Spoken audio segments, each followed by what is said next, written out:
Anies, Anies, Anies. Presiden kita ya Allah. Ibu Presiden.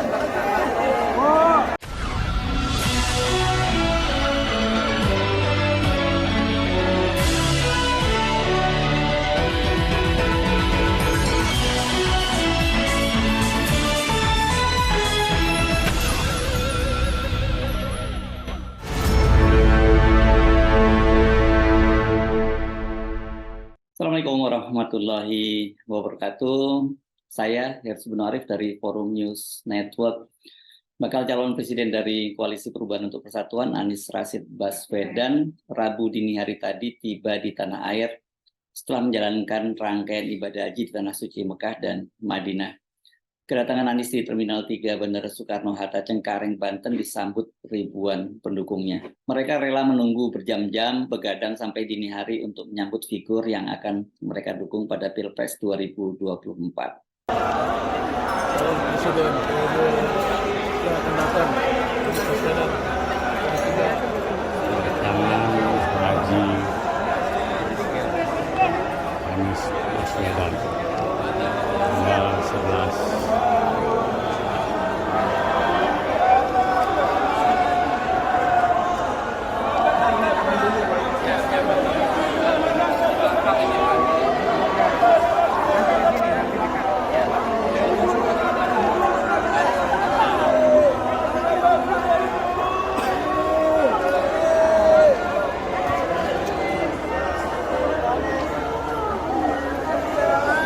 Mas Anies.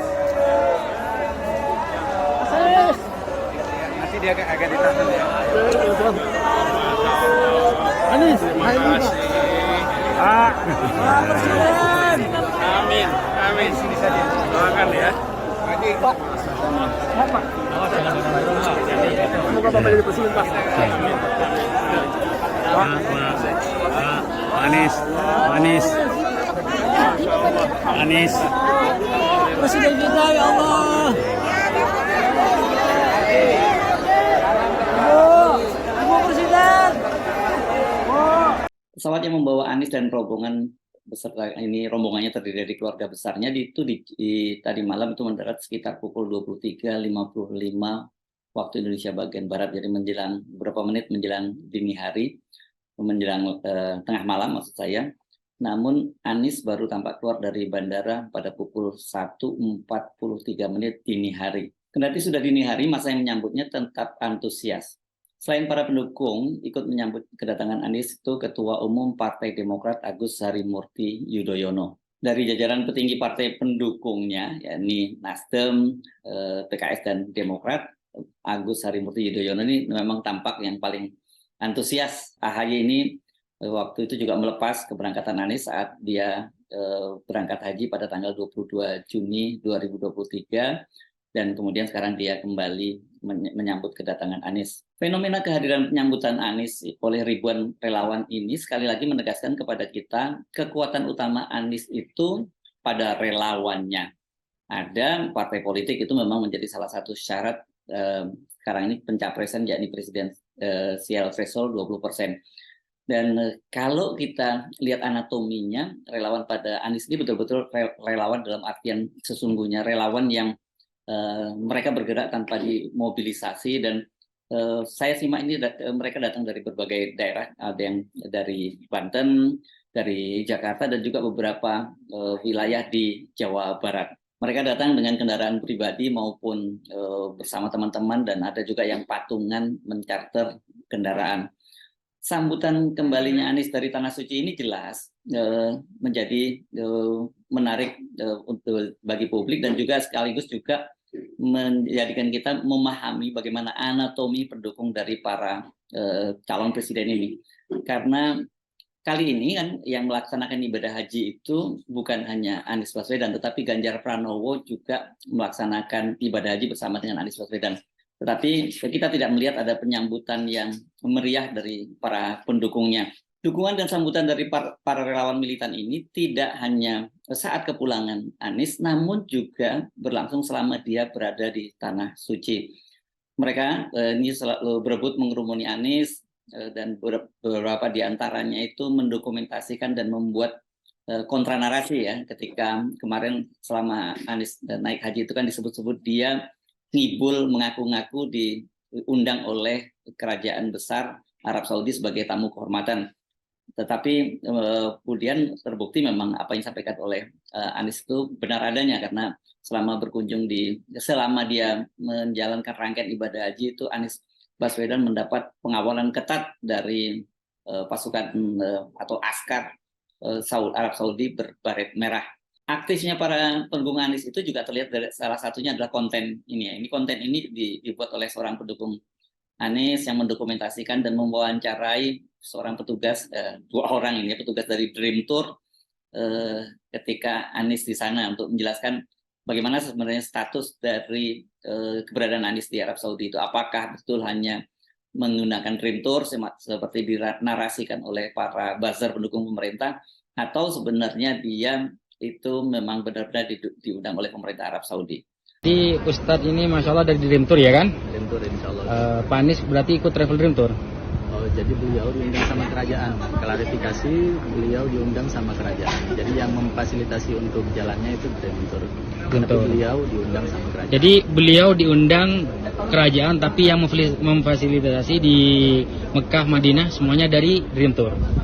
Itu fasilitasnya juga dari kerajaan. Fasilitasnya. Oh, fasilitasnya kerajaan. Keluarga beliau atau tim beliau Dream Tour yang menghandle. Masya Allah, luar biasa, keren. Keamanan di hotel atau di mana? Jadi kami di hotel. Pak Anies dijaga 24 jam. 24 jam. Baret merah yang jaga, askari lah, tentara ya.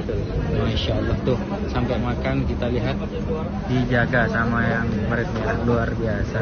Dan tim-timnya Masya Allah kita lihat. Masya Allah luar biasa. Dijaga langsung, dijaga ketat. Untuk pintunya jadi orang yang mau beli-beli gak boleh nih. Sekarang Masya Allah dikawal ketat. Ini mobil-mobil yang awal banyak ditutup jalannya semuanya ini. Lihat, semuanya ditutup, dijaga langsung. Jadi kita bisa simpulkan Pak Anies ini dengan dihormatinya dan dijaganya Pak Anies di Arab Saudi ini, Masya Allah, kita gak usah jawab lah, kita bisa berpikir sendirilah. Insya Allah Pak Anies 2024 untuk capres yang 2024, kita jawabannya ada di sini aja lah. Oke teman-teman. Faktor relawan ini tampaknya yang akan menjadi pembeda utama pada Pilpres kali ini. Apalagi pemilu kali ini dilakukan secara serentak, mulai dari pemilu kabupaten, pemilu legislatif kota, untuk memilih DPRD kota, kabupaten, DPRD provinsi, DPR RI, DPD, dan Pilpres. Itu dilaksanakan bersamaan pada tanggal 14 Februari 2024. Sementara pemilihan bupati, wali kota, dan gubernur itu akan dilaksanakan beberapa bulan kemudian, yakni pada tanggal 27 November 2024. Jadi selang cukup lama ya. Ini yang 1 bulan 2, yang 1 bulan 11. Jadi selang 9 bulan. Cukup waktu. Tetapi yang krusial itu justru adalah pelaksanaan pileg bersamaan dengan pemilihan presiden. Dengan jadwal semacam itu dapat dipastikan mesin partai politik, terutama para calon anggota legislatifnya, itu akan lebih fokus pada pemenangan pemilihan legislatif, pemilu legislatif. Karena itu militansi relawan akan jadi kunci utama dan sekaligus pembeda. Namun sebaliknya bagi partai politik, faktor siapa yang akan mereka usung menjadi calon presiden dan cawapres itu sangat menentukan. Ini yang sering disebut sebagai kotel efek, efek ekor jas. Ini sebenarnya mengacu pada terminologi di Amerika Serikat yang menyebutkan bahwa di sana siapa partai-partai yang pada waktu itu, siapa partai yang mengusung calon presiden yang populer yang dipilih rakyat itu akan dapat limpahan suara. Jadi kotel itu efek limpahan ekor jas gitu disebutnya ya. Kalau di Amerika ada tradisi, atau di Eropa ya juga tradisi orang mengenakan tuxedo gitu ya, ekor jasnya panjang gitu ya. Jadi diibaratkan kibasan ekor jasnya inilah yang berdampak pada pemilih untuk memilih calon anggota kongres maupun senator di sana.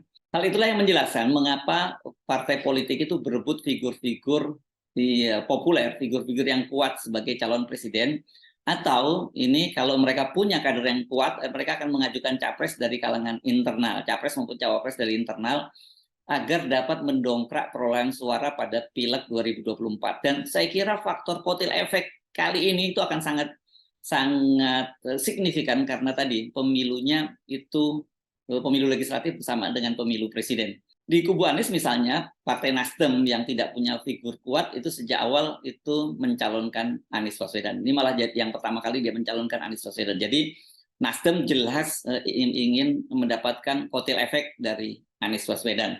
Walaupun sebenarnya kalau kita lihat ini Nasdem mencalonkan Anies ini dia pindah kuadran ya. Karena kita ingat pada Pilkada DKI 2017, Nasdem ini menjadi pendukung Ahok, dan pada Pilpres 2024 dia mencalonkan Anies Baswedan.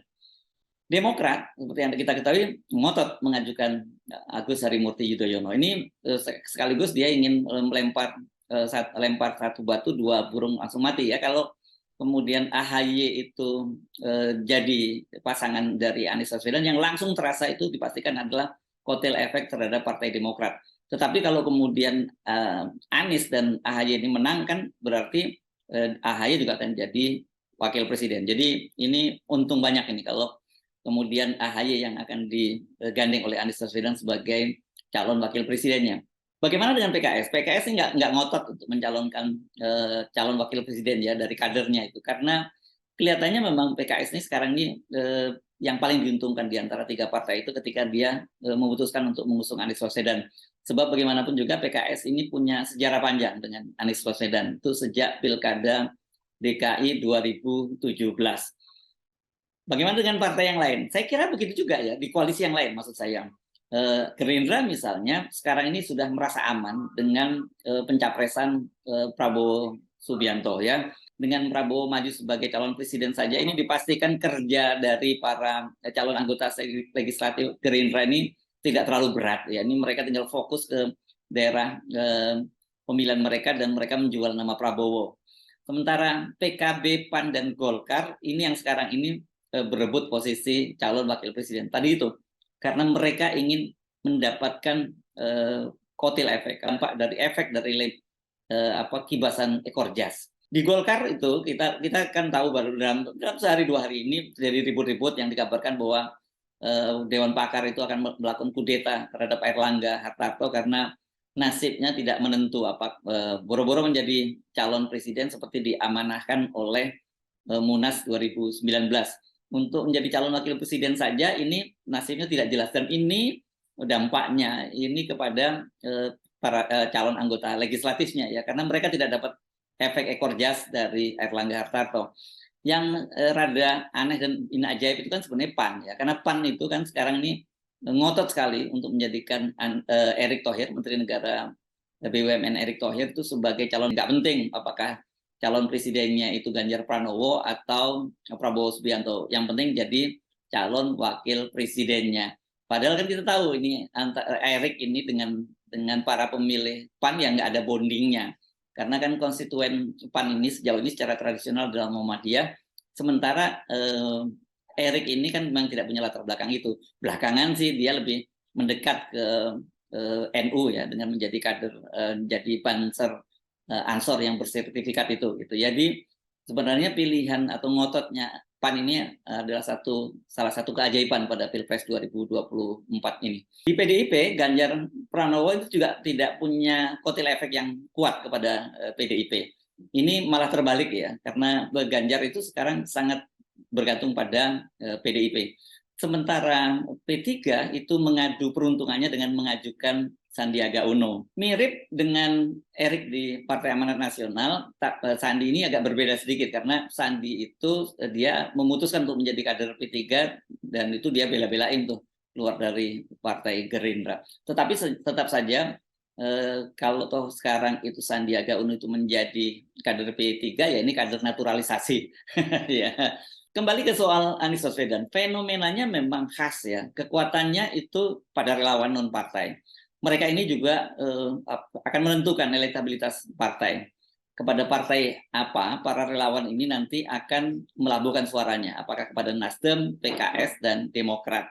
Pada awal ketika Nasdem mendeklarasikan Anies Baswedan itu, Nasdem itu banyak mendapat limpahan suara itu, banyak sekali Nasdem menerima kader baru ya.